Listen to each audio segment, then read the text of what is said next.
Hello aspirants, welcome back. इस session में हम लोग ग्रामर के 50 इंपॉर्टेंट रूल्स का डिस्कशन करेंगे। ये वो रूल्स है जो कम से कम हमारे एग्जाम के पॉइंट ऑफ व्यू से हमें ध्यान रखना मैंडेटरी है। ऐसा नहीं है कि इन्हीं रूल्स को पढ़ने से गारंटी या कंफर्म हो जाता है कि सारे क्वेश्चंस हमारे करेक्ट हो जाते हैं, हो जाएंगे, लेकिन इनसे क्वेश्चंस के करेक्ट होने की पॉसिबिलिटीज जो है वो बढ़ जाती है।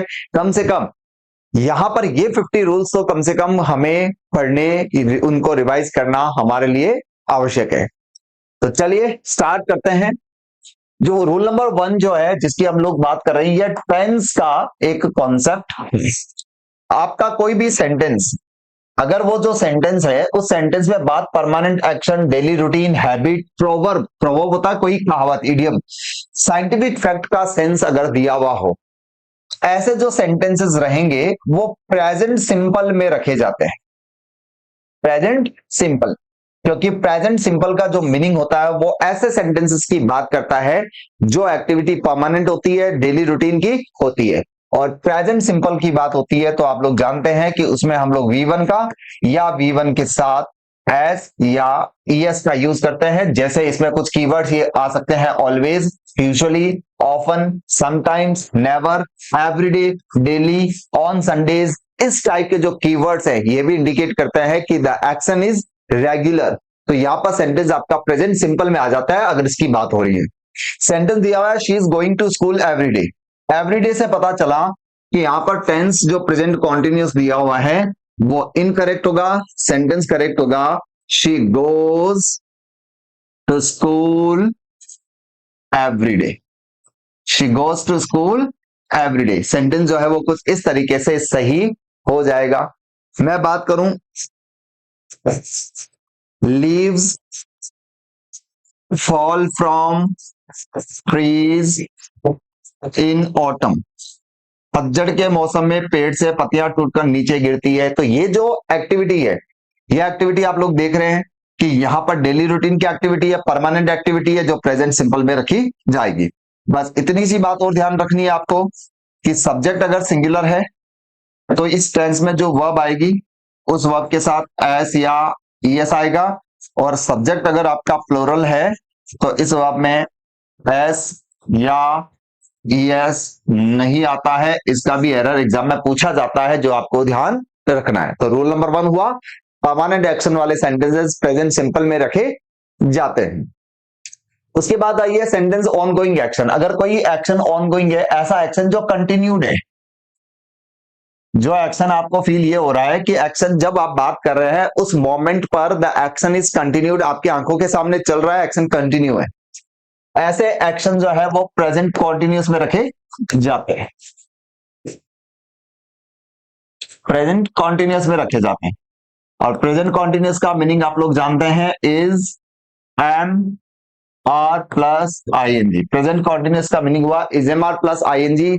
ऐसे सेंटेंसेस जो होते हैं वो प्रेजेंट कॉन्टिन्यूस में रखे जाते हैं। इनमें now, right now, at the moment, currently, at present, इस टाइप के कीवर्ड्स होते हैं जो एक्टिविटी के प्रेजेंट होने, कंटिन्यूस होने का सेंस देते हैं। जैसे I am knowing the answer right now, हालांकि ये सेंटेंस गलत है, ये होगा I know the answer right now. क्यों होगा इसकी भी अभी हम बात करेंगे। बस ये ध्यान रखना है कि जरूर नहीं ये वर्ड्स होने पर प्रेजेंट कॉन्टिन्यूस ही लगेगा, इसके भी अपवाद बन सकते हैं, हम बात करेंगे। लेकिन फर्स्ट कंडीशन आपको ध्यान रखनी है कि अगर सेंटेंस में सेंस बनता है इनका तो हम प्रेजेंट कॉन्टिन्यूस का जो टेंस यूज करेंगे अगर कंटिन्यूड एक्शन की बात हो रही है। जैसे आपके सामने सेंटेंस आ गया कि we are having our dinner at this moment. इस वक्त हम अपना डिनर कर रहे हैं।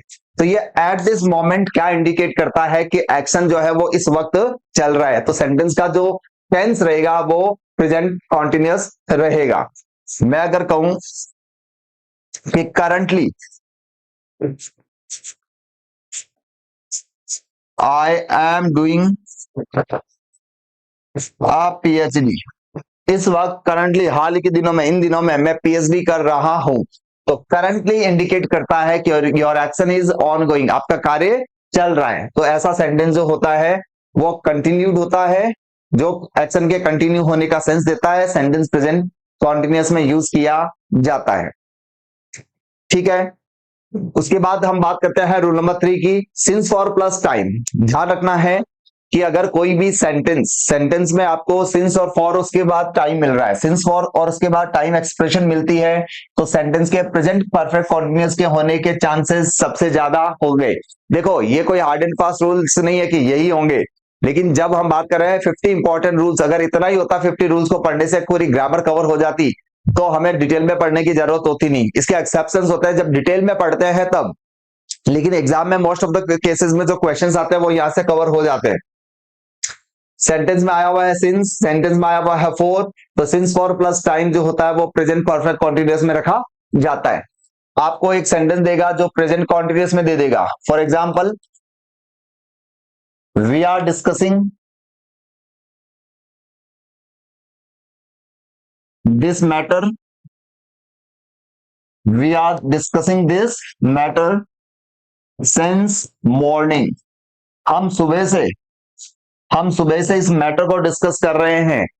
बस ध्यान ये रखना है कि आपको कि सिंस फॉर प्लस टाइम ये जो मिल रहा है, यहां पर सेंटेंस जो होगा वो प्रेजेंट कॉन्टिन्यूअस में दिया जाएगा, पीछे सिंस फॉर प्लस टाइम दिया जाएगा, जो कि सेंटेंस गलत है। सेंटेंस में यहां पर हमें करना होगा we have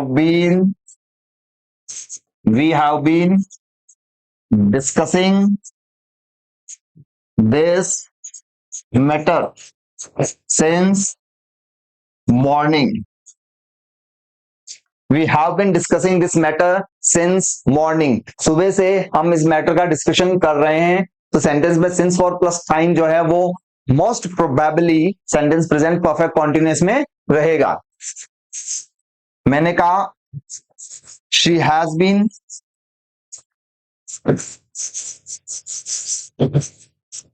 trying to pass this exam for 2 years। वो इस एग्जाम को 2 सालों से पास करने की कोशिश कर रही है। सिंस फॉर प्लस टाइम है, सेंटेंस प्रेजेंट परफेक्ट कॉन्टिन्यूअस में रहेगा। तो रूल नंबर 3 हो गया, if your sentence contains since for plus time, sentence present perfect continuous में होने के चांसेस रहेंगे। और प्रेजेंट परफेक्ट कॉन्टिन्यूअस का मीनिंग हुआ जिसमें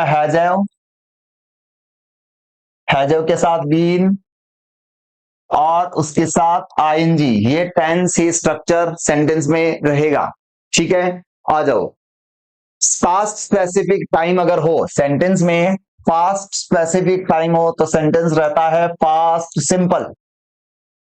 सेंटेंस रहेगा पास्ट सिंपल में। पास्ट स्पेसिफिक टाइम हुआ जैसे yesterday, last night, last year, ago, in 2001, इस तरीके के जो एक्सप्रेशन होती है वो डिनोट करता है सेंटेंस पास्ट सिंपल में रहेगा, क्योंकि ये सारे पास्ट क्या है, पास्ट स्पेसिफिक टाइम। मैं अगर लिखूं कि we have watched this series 2 months ago, तो जब आपने सेंटेंस देखा कि हमने 2 महीने पहले सीरीज को देखा, तो यहां पर बात समझने की जरूरत है कि यहाँ पर 2 months ago पास का स्पेसिफिक टाइम दिया हुआ है, सेंटेंस रॉन्ग है क्योंकि यहाँ पर प्रेजेंट परफेक्ट लगा दिया। सेंटेंस करेक्ट होगा we watch this series 2 months ago। Sentence कुछ ऐसा होगा, मैं अगर कहूं कि लास्ट ईयर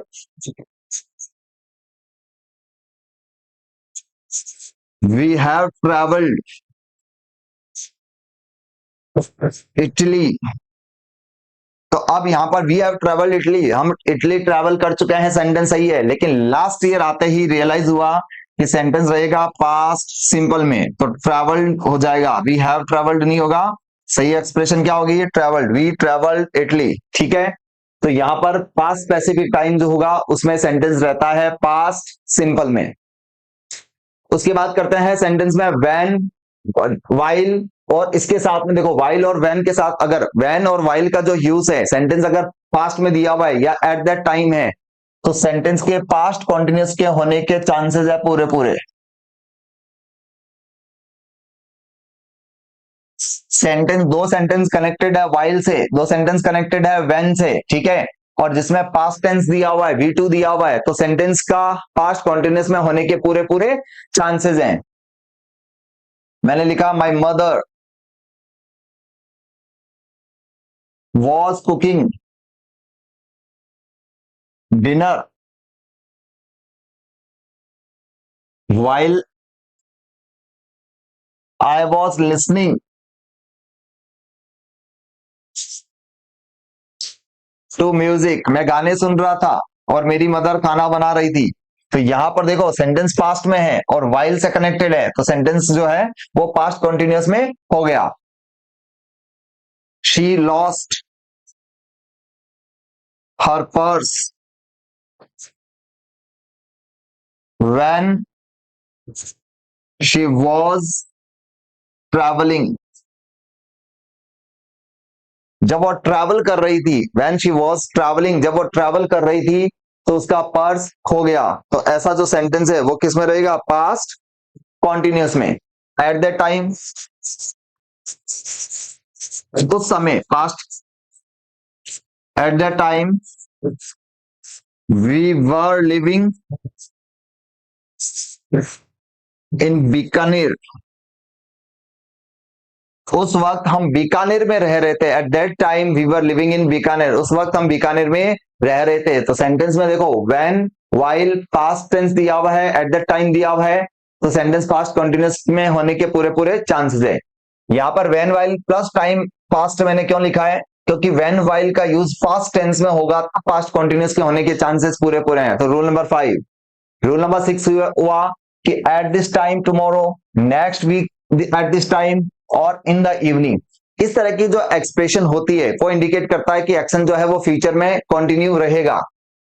जैसे मैं बोलूं at this time tomorrow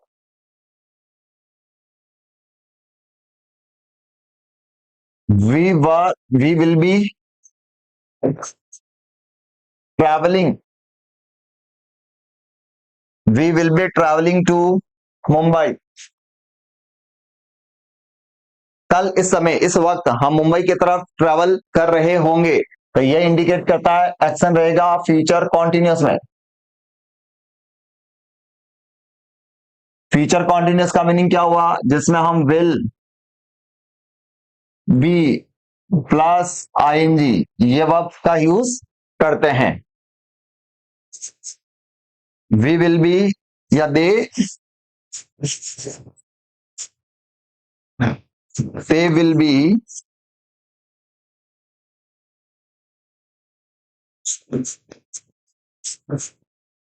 preparing for the exam next week at this time। Next week, इस वक्त वो इस एग्जाम के लिए प्रिपेयर कर रहे होंगे, फ्यूचर कॉन्टिन्यूस। तो at this time tomorrow, next week, at this time आने पर फ्यूचर कॉन्टिन्यूस आता है। By then, by that time, before और अनटिल, ठीक है। अब यहां पर देखो by then, by that time, इस टाइप के एक बार इसको तो भूल जाओ आप, क्योंकि ये कंफ्यूज करेगा। सिर्फ एक बार इन एक्सप्रेशन को देखो। मतलब कहने का मीनिंग ये हुआ कि सेंटेंस में बाय प्लस टाइम अगर आए तो सेंटेंस के फ्यूचर परफेक्ट होने के पूरे पूरे चांसेस है। फ्यूचर परफेक्ट जिसमें हम लोग करते हैं will, shall plus have plus V3। Will, shall, have plus V3 इस टेंस के होने के पूरे पूरे चांसेस हैं। We will have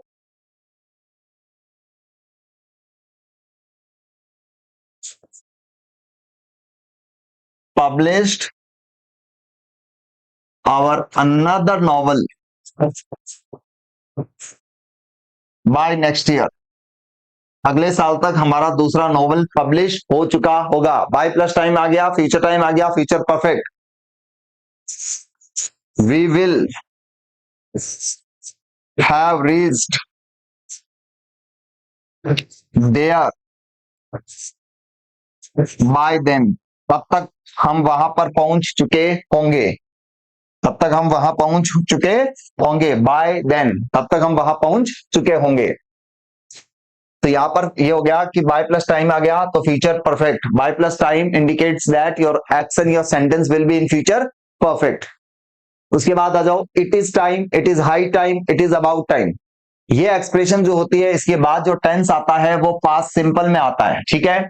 it is time, it is high time और it is about time sentence में एक्सप्रेशन पूछी जाती है तो इनके बाद टेंस आता है पास्ट सिंपल। और जो सेंटेंस अगर सिंस से कनेक्टेड होता है तो आप लोग जानते हैं सिंस के बाद आने वाला टाइम पास्ट होता है, तो सिंस के बाद में पास्ट सिंपल की वर्ब आती है। It is time you should leave, तो हमने कहा इट इज टाइम के बाद वर्ब की second form left. It is time you left home, time हो गया कि अब आप चले जाओ। It is time you start, you started नहीं होगा, स्टार्टेड होगा। क्या कर देंगे, स्टार्टेड। फिर हमने कहा it is time they will take, they will take नहीं होगा, दे टुक हो जाएगा, क्योंकि इट इज टाइम के बाद में वर्ब की कौन सी form, second form. He has studied hard since he has joined, तो यहां पर देखो हैज ज्वाइंड नहीं होगा, सिर्फ ज्वाइंड होगा, सिर्फ ज्वाइंड हो जाएगा। I have not seen her since she leave the office, since के बाद आने वाली वर्ब कौन सी, सेकंड फॉर्म है, लीव नहीं लेफ्ट हो जाएगा। तो इतनी सी बात ध्यान रखनी है कि इनके बाद सिंस के बाद वर्ब की सेकंड फॉर्म आती है। It is high time, it is about time, it is time के बाद भी वर्ब की सेकंड फॉर्म आती है। तो स्ट्रक्चर ध्यान रख लेना, एग्जाम में पूछा जाता है। रूल नंबर 9 क्या है, she had cooked dinner before he came home. देखो बात समझना, यहां पर पास्ट की दो एक्टिविटीज है, पास्ट के दो एक्शंस अगर दिए हुए हैं उसमें जो एक्शन पहले हुआ है उसको अर्लियर एक्शन कहते हैं। जो एक्शन पहले हुआ है उसको अर्लियर एक्शन बोलते हैं, जो बाद में एक्शन होता है उसको लेटर एक्शन कहते हैं। अगर दो एक्टिविटीज पास्ट की है, इसमें जो काम पहले हुआ है वो अर्लियर एक्शन, जो बाद में हुआ है वो लेटर एक्शन। तो जो पहले होने वाला एक्शन होता है उसको पास्ट परफेक्ट में रखा जाता है, यानी हैड प्लस V3, और बाद में होने वाला एक्शन सेकंड फॉर्म में पास्ट सिंपल में रखा जाता है। यहां पर दिया हुआ है she had cook dinner before he came home, उस वो घर आई उसके पहले डिनर बन चुका था। तो यहां पर देखो, आप वो घर आया उससे पहले वो डिनर बना चुकी थी। सेंटेंस में दिया हुआ है बिफोर, घर आने का काम हुआ है और उसके पहले डिनर बनने का काम हुआ है, तो ये हुआ पास्ट का पास्ट। तो याद दिया हुआ देखो, यू हैड स्टडीड इंग्लिश, तुम इंग्लिश पढ़ चुके थे before you move to New York, तुम न्यूयॉर्क गए, न्यूयॉर्क जाने से पहले तुम इंग्लिश सीख चुके थे, तो न्यूयॉर्क जाने का काम हुआ है पास्ट में, और पास्ट के पास्ट में इंग्लिश सीखने का काम हुआ है, तो had studied past perfect. I had never seen such a beautiful beach before I went to Kauai, मैं इस जगह पर गया उसके पहले मैंने कभी भी ऐसे बीच नहीं देखे, तो पास्ट का पास्ट। We were not able to get a hotel, हमें होटल मिला ही नहीं था, क्यों, because we did not book in advance, अरे हमने पहले से बुक नहीं करवाया था, तो यहां पर तो जाएगा हैड नॉट बुक्ड। क्या कर देंगे, हैड नॉट बुक्ड, हमने पहले से बुक नहीं करवाया था तब हमें होटल बाद में नहीं मिला। तो यहाँ पर देखो हमें होटल नहीं मिला, पास्ट की बात हो गई। इसके पहले मैं कह रहा हूं कि मैंने उस वक्त होटल बुक नहीं करवाया था, ये पास्ट का पास्ट, तो हैड नॉट बुक्ड हो जाएगा। She only understood the movie because she read the book, उसको वो मूवी समझ में इसलिए आ गई क्योंकि उसने उस बुक को पहले पढ़ रखा था, तो रीड नहीं हो जाएगा, हैड रेड हो जाएगा। क्या हो जाएगा, had read, she had read the book. इस तरीके से सेंटेंस को ध्यान रखना है, अर्लियर एक्शन और लेटर एक्शन। फिर बात करते हैं, देखो ये आर्टिकल के कुछ कॉन्सेप्ट है, सिर्फ इंपॉर्टेंट कॉन्सेप्ट्स इस क्लास में डिस्कस करेंगे।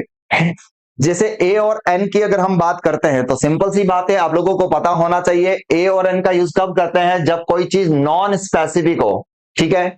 जब भी कोई नाउन नॉन स्पेसिफिक हो और उसका यूज पहली बार मेंशन किया हुआ, mention for the first time, अगर मैं आपसे बात कर रहा हूं और बात करते वक्त किसी नाउन के बारे में मैं पहली बार आपसे बात कर रहा हूं, तो वो नाउन अनस्पेसिफिक होता है। एंड अनस्पेसिफिक नाउन जो होता है उसके साथ हम आर्टिकल क्या लगाते हैं, ए और एन। जबकि द की बात करते हैं तो द कब होता है, जब कोई नाउन ऑलरेडी मेंशन्ड हो, किसी नाउन के बारे में हमने पहले से ही क्या कर दिया, उसका डिस्कशन कर दिया हो, या कोई ऑब्जेक्ट ऐसा हो जो यूनिक हो, जिसके बारे में कोई कोई सेकंड ऑप्शन नहीं हो। जिस नाउन की मैं बात कर रहा हूं आप उसी नाउन को समझे, स्पेसिफिक हो, या कोई स्पेसिफिक नाउन हो, जैसे कौन सी book, that you gave me is excellent. जिस नाउन के बाद में कोई एक्सप्रेशन लगाकर, कोई वर्ड्स, ग्रुप ऑफ वर्ड्स लगाकर मैं आपको स्पेसिफिक बना दूं, मैंने कहा वो पेन जो कल मैंने आपको दिया था वो पेन मुझे वापस दो, तो ये स्पेसिफिक हो गया। सुपरलेटिव डिग्री के साथ भी हम द लगाते हैं, ऑर्डिनल के साथ भी द लगाते हैं, द बेस्ट, द फर्स्ट, ठीक है। और प्रॉपर नाउन्स है कुछ, जैसे रिवर, सीज, माउंटेन्स, न्यूज़पेपर्स, इनके नाम के साथ में द लगाया जाता है, हमने पढ़ा है। जैसे रेवोल्यूशन के साथ में द, फेमस बिल्डिंग के साथ में द, ऐसे कुछ नाउन्स आपको ध्यान में रखने की जरूरत है। जैसे मैंने कहा, I read an interesting article in a Hindu yesterday, in a Hindu नहीं होगा, द हिंदू, न्यूज़पेपर के साथ द लगता है। माउंट एवरेस्ट के साथ नो आर्टिकल, लेकिन the highest peak in the world, the highest सही है। That was a most worst experience, तो सिंपल सी बात है, देखो यहां पर अ नहीं आएगा, द आ जाएगा, क्योंकि सुपरलेटिव डिग्री के साथ में द आता है। तो ध्यान रखना है, कोई नाउन जिसका यूज पहले ऑलरेडी हो चुका है उसके साथ द लगा देंगे। कोई नाउन अपने आप में यूनिक है, यूनिक नाउन का मतलब ऐसा नाउन जो अपने आप में एक ही है, उसके अलावा कोई दूसरा ऑप्शन नहीं है, उसके साथ में द लगाते हैं। कोई चीज अगर कोई ग्रुप, कोई एक ही नाउन जिसको हमने विशेष बना दिया है, स्पेसिफिक बना दिया है, उसके साथ द लगता है। तो ये कुछ कॉन्सेप्ट है, ध्यान रखने। अब आर्टिकल के कुछ फिक्स यूसेज है जिनसे रिलेटेड क्वेश्चन भी पूछे जाते हैं, आपको ध्यान रखना है। इन अ डिलेमा होता है, सेंटेंस में क्या देगा, इन डिलेमा लगाकर आपको दे देगा। इन a nutshell, make a mistake, in a hurry, और have a walk, have a talk, have a rest. अगर मान लो सेंटेंस ऐसा आ जाए कि आई वॉज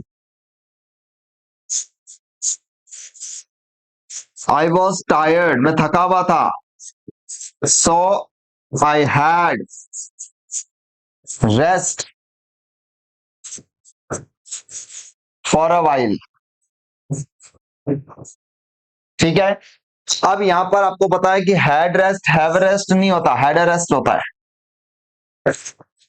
इसी तरीके से ध्यान रखना है, in a dilemma, in a nutshell, in a make a mistake, in a hurry, और हैव अ वॉक होता है।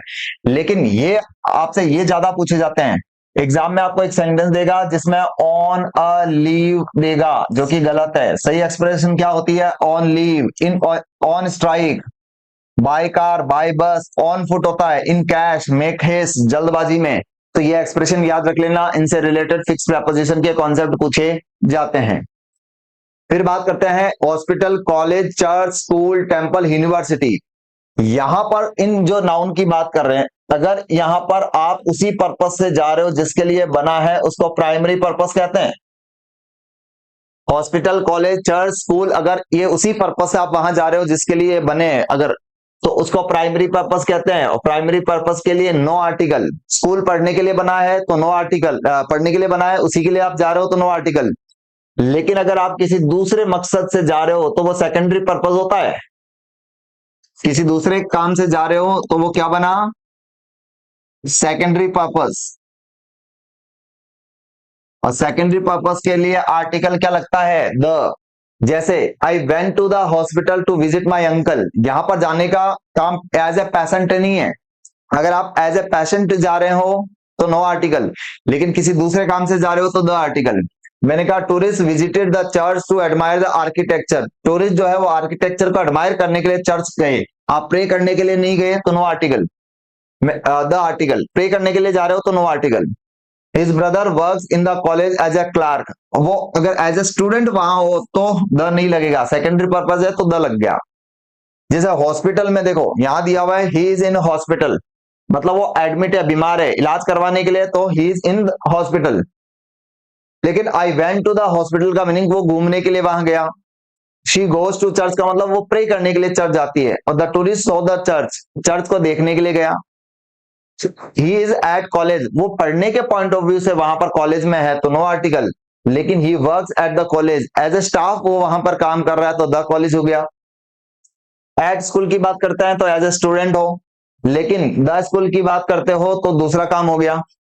ही इज इन प्रिजन का मतलब एक कैदी की तरह वो जेल में है, और the police enter the prison का मतलब पुलिस किसी दूसरे काम से जेल में गई है। तो प्राइमरी पर्पस होता है जो उसके लिए नो आर्टिकल, और किसी दूसरे काम से जा रहे हो तो आप नो उसके साथ में आर्टिकल द लगाते हो। तो इसका कॉन्सेप्ट आपके एग्जाम में पूछा जाता है। नेम ऑफ मील्स, किसी भी खाने के नाम, नेम ऑफ मील्स होता है ब्रेकफास्ट, लंच, डिनर। इन सभी नाउन के साथ में कोई आर्टिकल नहीं लगता, क्योंकि अनकाउंटेबल नाउन बन जाते हैं ये, इनके साथ में कोई आर्टिकल नहीं लगता। लेकिन नेम ऑफ मील्स के साथ कोई एडजेक्टिव आप लगा दो तो आर्टिकल ए और एन लग सकता है। मैंने लिखा my husband cooked scrambled eggs for breakfast. अब देखो ब्रेकफास्ट आ गया तो फॉर ब्रेकफास्ट है, फॉर द ब्रेकफास्ट नहीं लिखा, फॉर द ब्रेकफास्ट ये आपने नहीं लिखा।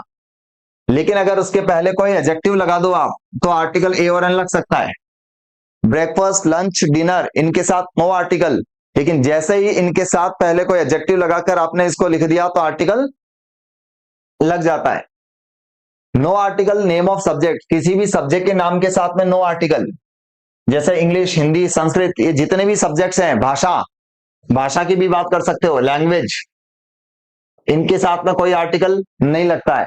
लेकिन अगर ऐसे नेशनलिटी को इंडिकेट करने वाले शब्द जिनके लास्ट में C H O, S H O और ई एस ई ओ, उनके साथ में द लगता है। आपने लिखा the French are famous for their food, France के लोग खाने के लिए फेमस हैं, तो यहां पर बात हो रही है फ्रांस के लोगों की, the article. The Chinese invented printing, China के लोगों ने प्रिंटिंग प्रेस इन्वेंट की, द चाइनीज लोगों की बात हो रही है।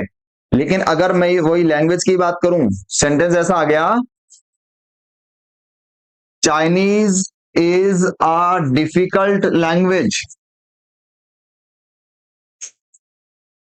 Chinese is a difficult language. मैं लिखूं फ्रेंच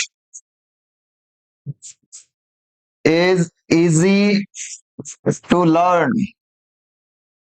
अब ये बात भाषा की हो रही है, इनके साथ में कोई आर्टिकल नहीं लगेगा, लेकिन बात कंट्री के लोगों की हो रही है तो आर्टिकल द लगेगा। मैं अगर बोलता हूं इंग्लिश, तो इंग्लिश जो है वो भाषा है, no article. But if I say the English, तो द इंग्लिश का मीनिंग हुआ अंग्रेज, इंग्लिश पीपल। तो बात नेशनलिटी की हो रही है तो आर्टिकल द, लैंग्वेज की बात हो रही है तो नो आर्टिकल। फिर आ जाओ देखो, कोई ये जो एडजेक्टिव्स हैं, इन एडजेक्टिव्स के साथ अगर मैं द लगा दूं तो द प्लस एडजेक्टिव जो होते हैं, ठीक है, ये पूरे ग्रुप ऑफ पीपल की बात करता है। द प्लस एडजेक्टिव पूरे ग्रुप ऑफ पीपल की बात करता है। जैसे यंग एक एडजेक्टिव है, द यंग का मीनिंग सभी जवान लोग। ओल्ड एडजेक्टिव है, द ओल्ड का मीनिंग सभी बूढ़े लोग। द एल्डरली, एल्डरली का मतलब भी बूढ़े लोग, द एल्डरली मतलब सभी बूढ़े लोग। द रिच सभी अमीर लोग, द पुअर सभी गरीब लोग। द होमलेस मतलब जितने भी ऐसे लोग जिनके पास घर नहीं है। द सिक सभी बीमार लोग, द डिसेबल्ड सभी अपंग लोग, द अनएम्प्लॉयड सभी बेरोजगार, द इंजर्ड सभी घायल, द डेड सभी मृत। तो द प्लस एडजेक्टिव जो होता है वो पूरे ग्रुप ऑफ नाउन की बात करता है। जैसे do you think the rich should pay higher taxes, क्या आपको लगता है कि अमीरों को, तो सभी अमीरों की बात हो रही है, अमीरों को ज्यादा टैक्स पे करना चाहिए। We need to do more help, help the homeless, जो होमलेस पीपल है उनकी हेल्प करने की बात हो रही है। तो द प्लस एडजेक्टिव जो होता है वो बात करता है पूरे ग्रुप की। हमने एक सेंटेंस लिखा कि वी शुड हेल्प पुअर्स, हमें गरीबों की मदद करनी चाहिए। पुअर एक एडजेक्टिव है, सभी गरीबों की बात हो रही है तो पुअर्स नहीं आएगा, फिर क्या आ जाएगा, द पुअर। सही एक्सप्रेशन क्या होगी, द पुअर, हमें गरीब लोगों की मदद करनी चाहिए, तो हो जाएगा द पुअर। तो द प्लस एडजेक्टिव जो होता है वो बात किसकी करता है, पूरे ग्रुप की बात करता है। फिर हम करते हैं, देखो नेम ऑफ प्लेस के साथ में नो आर्टिकल, किसी भी प्लेस के नाम के साथ नो आर्टिकल, लेकिन नेम ऑफ प्लेस के साथ एस या ईएस जुड़ा हुआ है तो आर्टिकल द लगता है। और किसी भी प्लेस के नाम के साथ रिपब्लिक और यूनाइटेड जुड़ा हुआ है तब भी आर्टिकल द लगता है। हमने चेक रिपब्लिक का आर्टिकल द, यूनाइटेड किंगडम में यूनाइटेड जुड़ा हुआ है आर्टिकल द, डोमिनिकन रिपब्लिक जुड़ा हुआ है article the, United States of America article the. Have you been to Canada, no article, Canada name of place के साथ नो आर्टिकल, लेकिन यूनाइटेड स्टेट्स के साथ आर्टिकल द। तो ध्यान रखना है किसी भी प्लेस के नाम के साथ नो आर्टिकल, लेकिन नेम ऑफ प्लेस में क्या है, एस या ईएस, आर्टिकल द। जैसे अगर मैं बोलता हूं नीदरलैंड्स, तो नीदरलैंड्स जो है इसमें एस और ईएस जुड़ा हुआ है, आर्टिकल क्या लग जाएगा, द। फिलीपींस,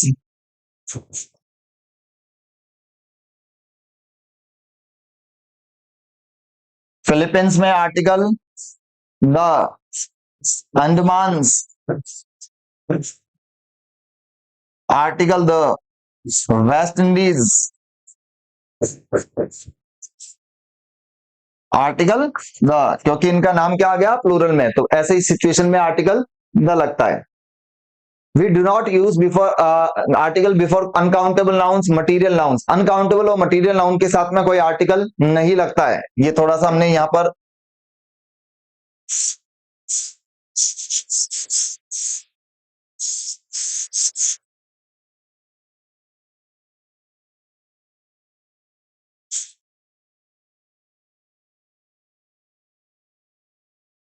अब देखो, किसी भी अनकाउंटेबल नाउन के साथ, अनकाउंटेबल नाउन होता है which we can not count, किसी भी नेम ऑफ मटेरियल के साथ, गेम्स और स्पोर्ट्स के साथ नो आर्टिकल,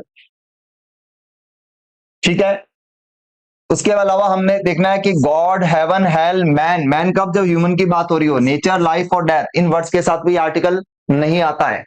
मैं अगर लिखूं कि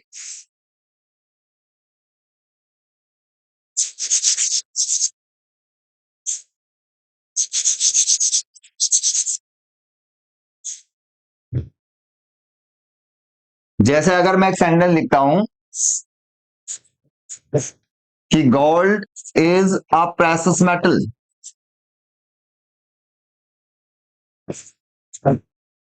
मैं लिखता हूं आयरन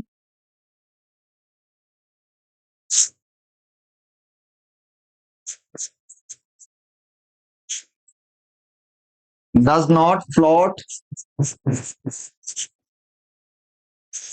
ऑन वाटर, मैं लिखता हूं cricket is very famous in India,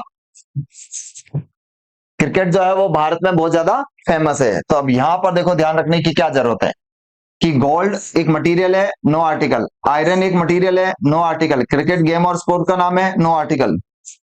मैंने लिखा God is present everywhere,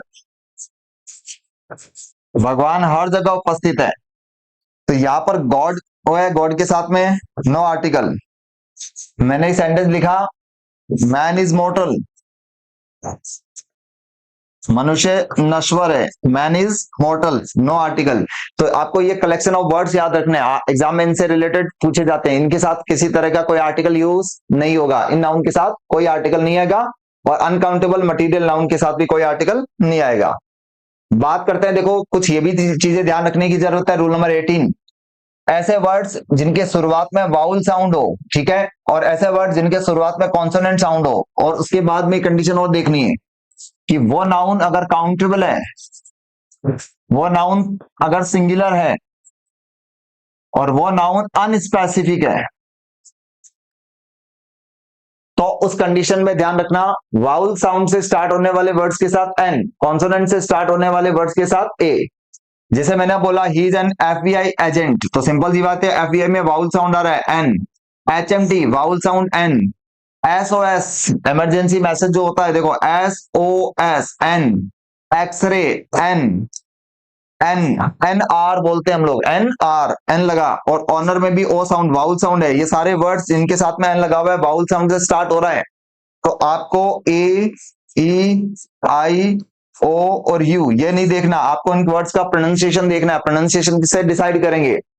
unit में यह साउंड आ रहा है यानी ए, यूटेंसिल बर्तन ए, यूनियन के साथ ए, यूटोपिया के साथ अ, यूफेमिज्म के साथ अ, यूनक के साथ में अ, ईयर इसका उच्चारण हियर होता है, तो इसके साथ भी ध्यान रखना आर्टिकल ए आता है।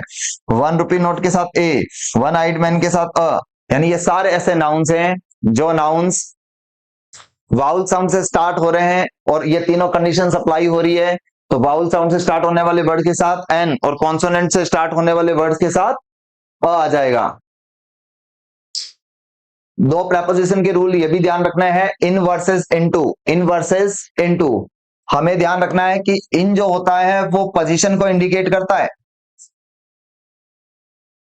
इनका मीनिंग पोजीशन यानी कोई चीज अंदर है, और इनटू जो है, इनटू इंडिकेट करता है मूवमेंट को,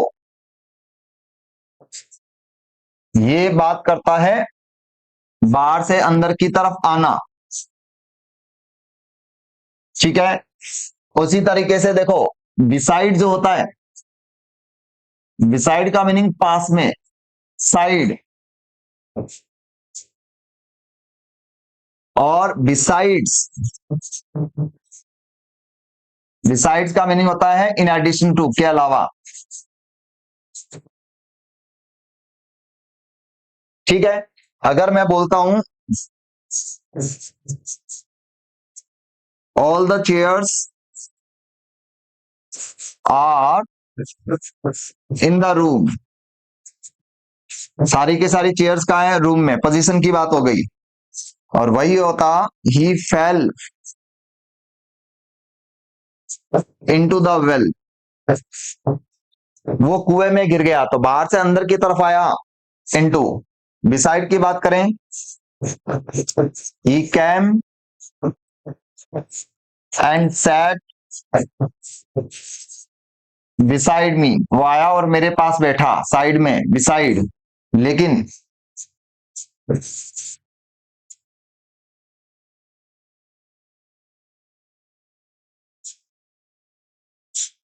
he gave him money,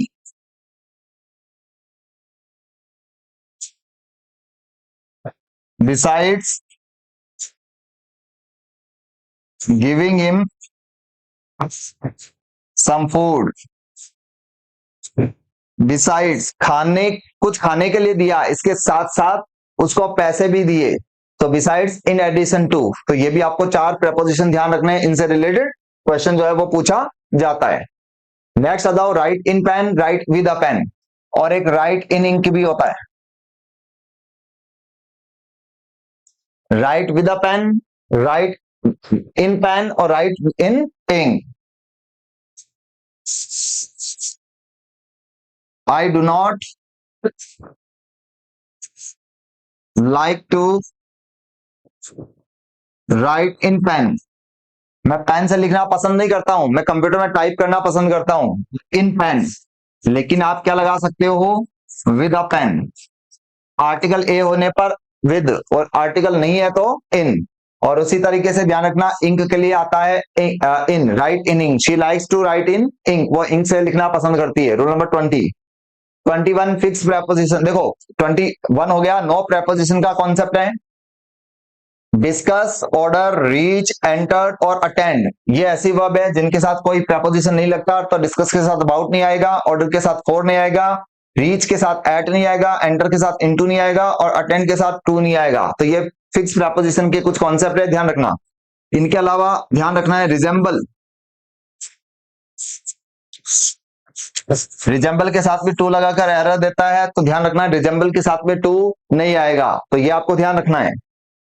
फिर अपनी बात हो रही है कि कुछ वर्ड्स ऐसे हैं जैसे next, last, this, every, each, all, some, अगर इनके बाद अगर कोई टाइम आता है, अगर इनके बाद कोई टाइम एक्सप्रेशन आती है तो हम प्रेपोजिशन नहीं लगाते हैं, नो प्रेपोजिशन। इनके बाद अगर ये कोई टाइम एक्सप्रेशन आती है तो इनके साथ में हम कोई प्रेपोजिशन नहीं लगाते हैं। He will come on next Monday, Monday से पहले नेक्स्ट आया हुआ, no preposition. She visited me in last week, week से पहले लास्ट आया हुआ है, नो प्रेपोजिशन। तो ध्यान रखना है कि भाई कोई भी टाइम जिसके पहले next, last, this, every, each, all, some है तो उसके साथ कोई प्रेपोजिशन नहीं लगेगा। वैसे नेक्स्ट मंडे से पहले देखो ऑन नहीं लगा, लास्ट वीक से पहले इन नहीं लगा। बात करता है बिटवीन की, बिटवीन का मीनिंग होता है दो के बीच, और अमंग होता है more than to.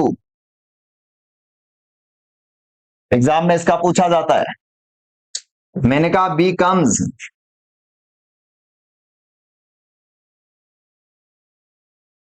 Between A and B, sorry A and C, A और सी के बीच में क्या आता है, बी, तो बिटवीन दो के बीच मैंने लिखा है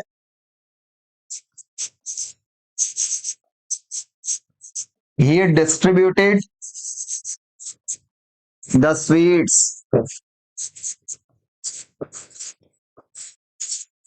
among all the students, उसने सारे विद्यार्थियों के बीच में मिठाई जो है वो बांट दी, तो मोर देन टू के लिए आ गया among.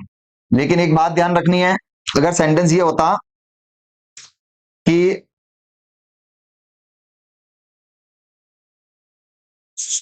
an agreement has been signed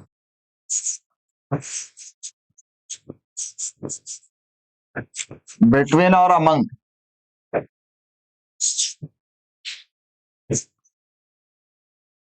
India, Sri Lanka, Nepal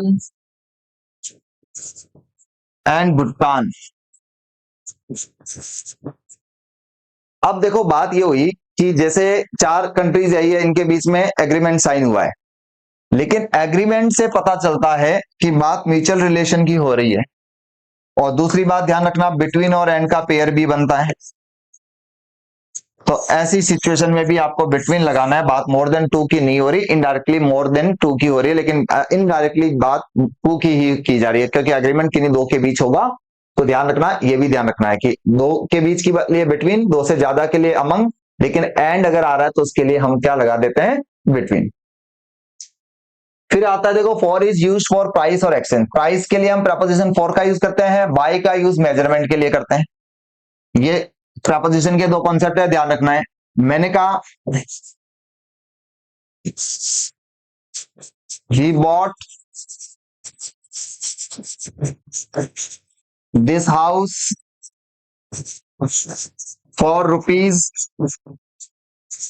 70 lakh, उसने 70 लाख रुपए में ये घर खरीदा, तो फॉर आ गया, for 70 lakh. Cloth is sold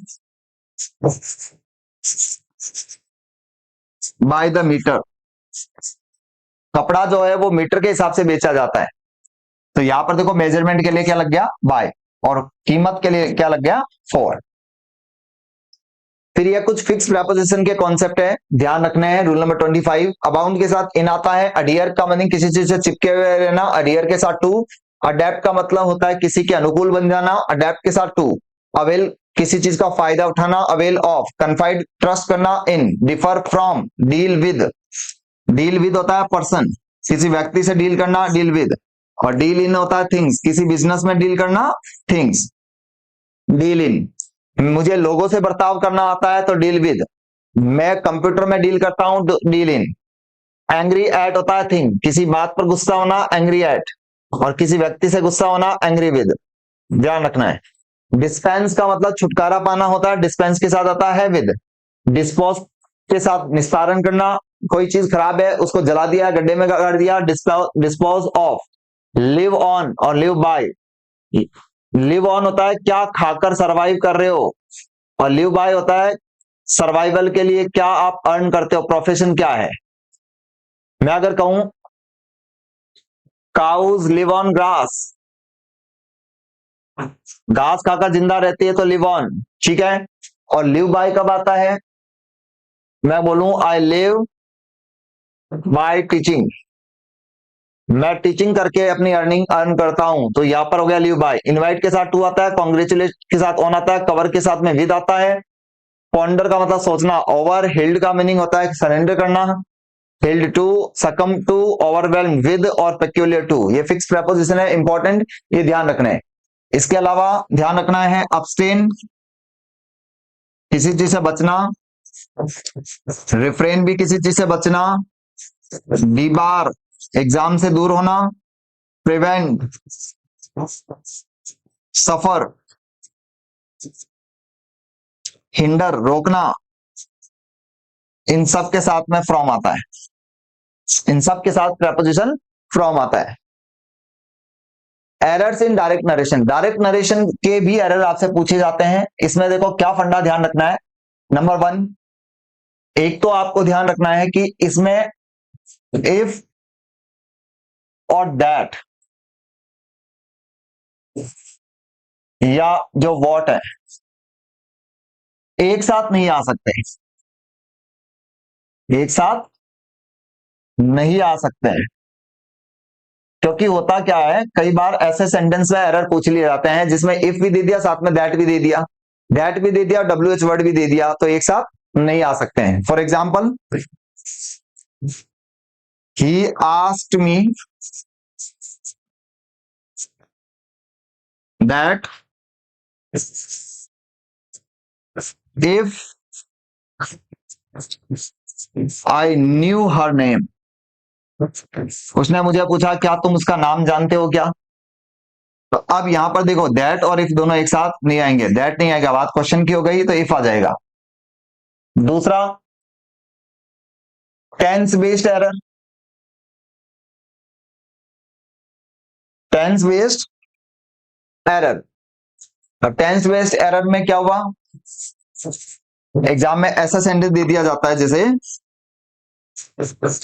he told me that she has taken her dinner, उसने मुझे कहा कि उसने अपना डिनर कर लिया है। तो यहां पर टोल्ड है, तो यहां पर हैज नहीं आएगा, हैड आएगा। ठीक है। तीसरी चीज ध्यान रखनी है कि जो आपका इनडायरेक्ट नरेशन होगा,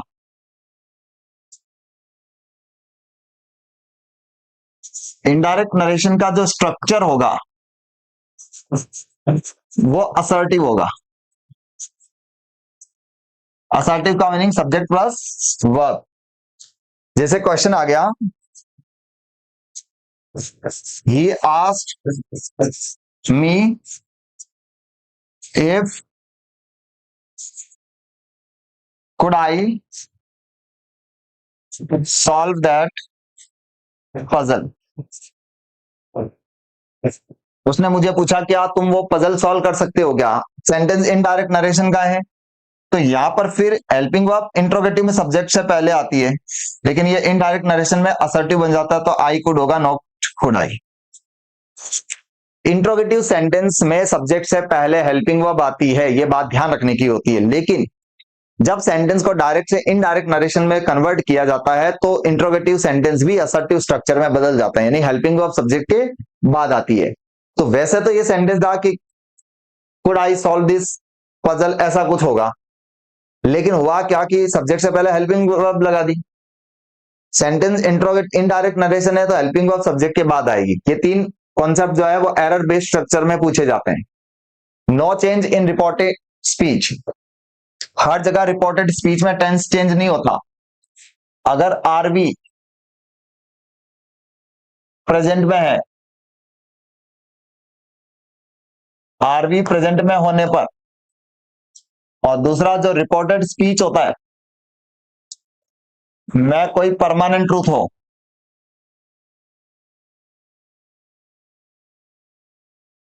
रिपोर्टेड स्पीच में अगर कोई परमानेंट ट्रूथ हो तो हम टेंस चेंज नहीं करते। जैसे अगर मैंने लिखा she says to me that she like to watch movies,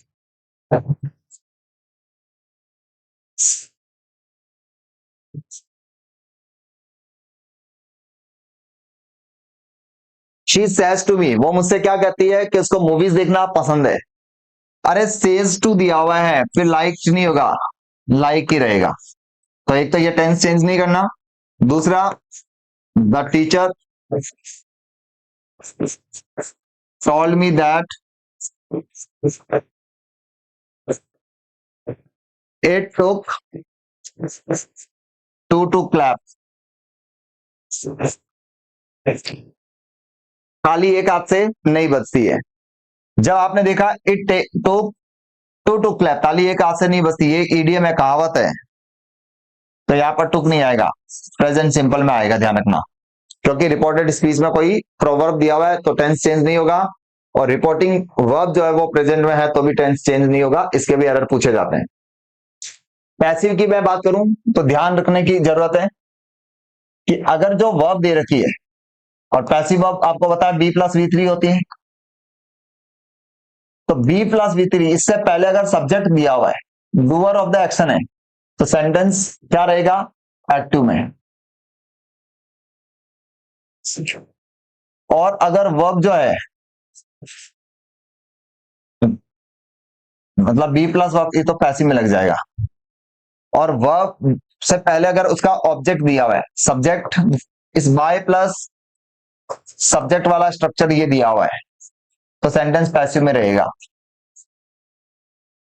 मैंने जब लिखा on my way I was noticed a black car, मैंने नोटिस किया, तो वॉज नोटिस नहीं आएगा, सब्जेक्ट एक्टिव में हो जाएगा, तो सिर्फ नोटिस्ड आ जाएगा, क्योंकि हमें एक्टिव की जरूरत है। मैंने नोटिस किया, डूअर दे रखा है, लेकिन जैसे मैंने लिखा कि रिसर्च जो है वो, इस research has done to discredit this theory, इस थियरी को डिनाई करने के लिए रिसर्च की गई है, तो रिसर्च नहीं कर रहा है, रिसर्च को किया जा रहा है, सेंटेंस पैसिव में चाहिए, तो हैज बीन डन हो जाएगा। I have done the research but research has been done, तो सेंटेंस में एक्टिव और पैसिव का ध्यान रखना है। अगर वर्ब से पहले डूअर दे रखा है तो एक्टिव में है, वर्ब से पहले डूअर नहीं है तो पैसिव में, इसका आपको ध्यान रखना है। Fix preposition in passive voice, ये भी ध्यान रखना है। जैसे हम लोग क्या करते हैं, this wall has been broken by Raj. अब हमने क्या किया कि बाय प्लस राज लगा दिया, बाय डूअर लगा दिया, सबको आपको पता है कि पैसिव में हम बाय प्लस सब्जेक्ट लगा देते हैं, पैसिव में हम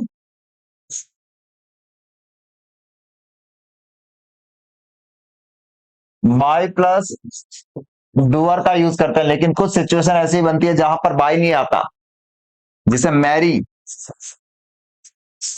और एडमिट, इनके साथ आता है टू।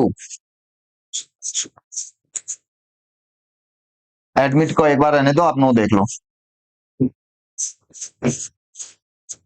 इनके साथ टू आता है। इंटरेस्ट के साथ आता है इन, सरप्राइज और शॉक, इनके साथ आता है एट। अब एग्जाम में आपको सेंटेंस दिया जाएगा जिसमें इसके साथ में आपको बाय लगाकर आपसे क्वेश्चन जो है वो पूछ लिया जाएगा, जो आपकी आपको ध्यान रखना है ऐसा नहीं होगा।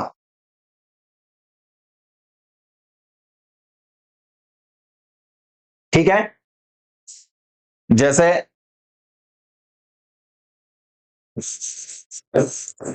The news shocked, sorry, everybody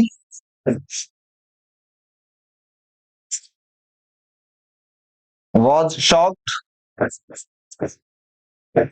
at the news,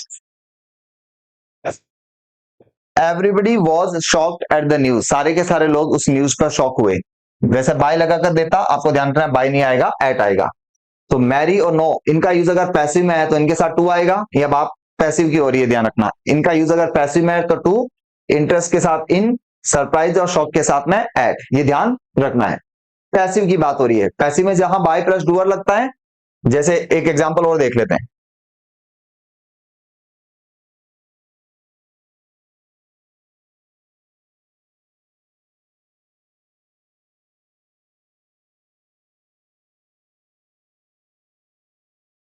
जैसे हमने लिखा I am interested by music, I am interested by music, तो यहां पर बस इतनी सी बात ध्यान रखनी है। वैसे बाय लगता है, लेकिन इंटरेस्ट के साथ में बाय नहीं लगता, इन लगता है। तो ये जो वर्ब दे रखी है मैंने, मैरी के साथ नो के साथ टू, यहाँ पर ये फिक्स वर्ब है जो पैसिव वॉइस के रूल में ध्यान रखनी है। फिर देखो जो आपकी कंडीशनल क्लोज की बात होती है, कंडीशनल क्लोज में ध्यान रखना है आपको, ये तीन स्ट्रक्चर्स ध्यान रखना है। ये तीन स्ट्रक्चर जो है इनसे आपके सारे कंडीशनल क्लोज के रूल्स कवर हो जाएंगे। ठीक है, आपका जैसे सेंटेंस है, एक पार्ट जिसमें इफ दे रखा है और दूसरा पार्ट जो है वो मेन क्लोज का पार्ट है। तो इफ क्लोज के अंदर प्रेजेंट टेंस है तो मेन क्लोज में रहेगा। अगर यूनिवर्सल जनरल फैक्ट की बात हो रही है, ये भी हमने पढ़ा, कोई सेंटेंस जिसमें अगर जनरल ट्रूथ दिया, एक बार इसको छोड़ो आप, ठीक है, इसमें क्या होता है, दोनों तरफ प्रेजेंट सिंपल टेंस रहता है। आप तो सिर्फ ये तीन देख लो, एग्जाम में इसी से कवर हो जाएगा। इफ वाली क्लोज में प्रेजेंट सिंपल है तो मेन क्लोज में विल हो जाएगा। इफ क्लोज में अगर पास्ट सिंपल है तो मेन क्लोज में वुड हो जाएगा। और इफ क्लोज में हैड प्लस V3 है तो मेन क्लोज में वुड है प्लस V3 हो जाएगा। मैंने कहा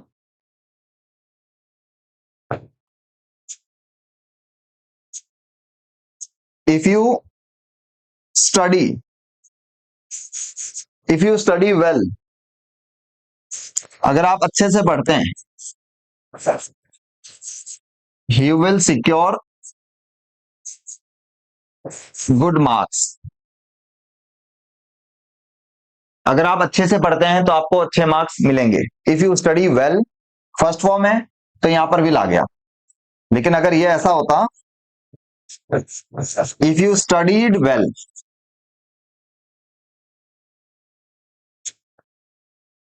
तो फिर हो जाएगा you would secure good marks. तो यहां पर सेकंड फॉर्म है तो यहां पर आ गया वुड प्लस V1। और एक अगर ये होता, if you had studied well you would have